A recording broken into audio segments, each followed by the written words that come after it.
Le 5 octobre 2011, M. Sarkozy a dit que le prochain G20 se consacrera à la spéculation sur les denrées alimentaires.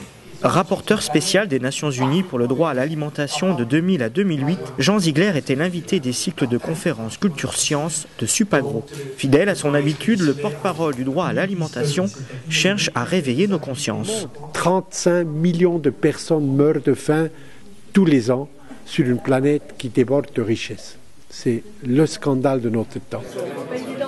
Son nouvel ouvrage, Destruction massive, géopolitique de la faim, ne dresse pas seulement un état des lieux de la misère dans le monde, mais il s'insurge aussi contre les nouvelles pratiques énergétiques des pays industrialisés, en particulier la production de biocarburants.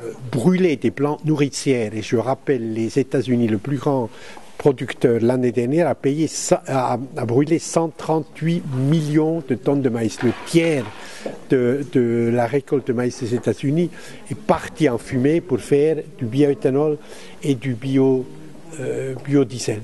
C'est un crime contre l'humanité, quels que soient les arguments. Autre pratique pointée du doigt, la spéculation sur les produits alimentaires. Pour Jean Ziegler, la solution doit passer par l'émergence d'un nouveau modèle de marché des matières premières, mais aussi par de nouvelles pratiques de consommation des pays du Nord. Première étape, la décroissance.